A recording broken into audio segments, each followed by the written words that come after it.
Godzilla's birthday. Godzilla. Yeah. So happy birthday, Godzilla.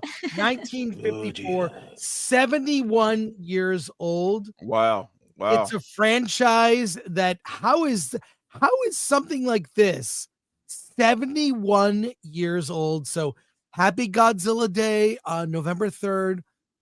71 years for Godzilla. And they rolled out a teaser for the follow-up to Godzilla -1. Let's take a look at it here. I've got it queued up for us. Let me get this. Here we go. I will get hit, but we'll figure this one out. Okay, here we go. Godzilla.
So I don't know where they're going with this. If it's going to be Godzilla, is it a prequel? But Paul, I will say my this. Godzilla is bigger than yours. I'm sorry. Well, I'm turning the Godzilla off. Oh, that's awesome. I just want to say thank you to Yamamoto for winning the World Series. Oh!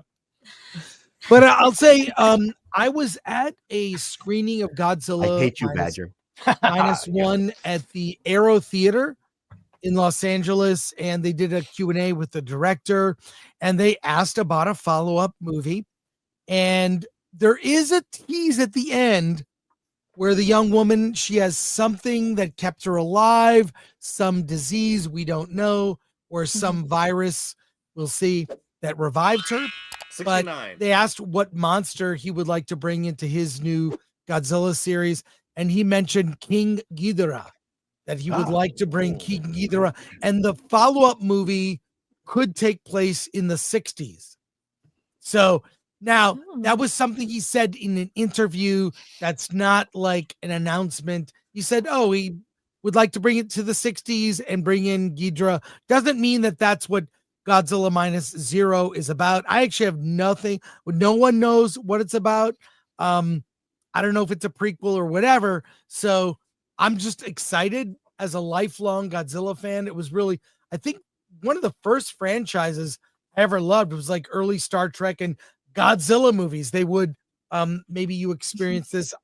There was Godzilla Week. They called it Monster Week at the movies, which was the 4:00 movie or 4:30 movie before the news.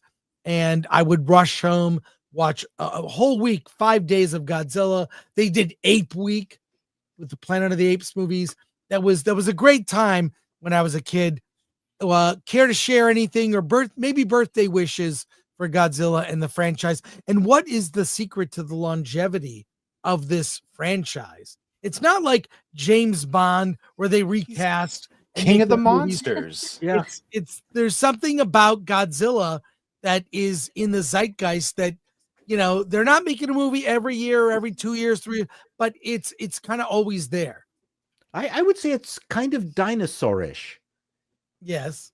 Part of it. Boys love Kind of dragon, dinosaurs. dinosaur. Yeah. It's cool. Yeah. It's I think it's cool. I mean, I don't know not when a it, single white person in it. Yeah. If you think about it, if you think about the Godzillas that have failed are the ones that feature white people. No, how dare you? Because it'll sound a Frenchman. Nick my least Topoulos, favorite. whatever. Yeah, Matthew Broderick. I don't hate that version, even though if that's clearly not. That's more like a regular monster movie. Yeah. A giant This is lizard good. I person. do like it, but it's just more like a lizard. Yeah. when you bring white people values to these great movies, that's when Jean Reno is in there. How dare you? Well, I mean, for me, the problem is that I love the Japanese movies from Ultraman. I loved everything where it was clear a guy was in the outfit. Like that to me, that was always so much fun. Cheap, good fun. It was like the Harryhausen movies with fantastic era of cheap, good fun. That's so true. And that's why I like it. I like. I don't think I've seen all of them, but No, I remember as a kid watching.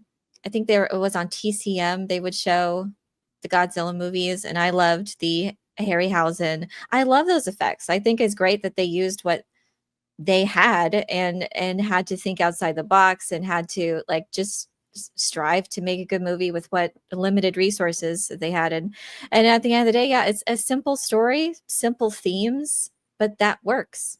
Well, I'll be fascinated if they actually do go to the 60s, because I think many of us have been talking about the fact that Marvel fumbled the ball because they didn't take any of their iconic characters into the 60s eras of those characters.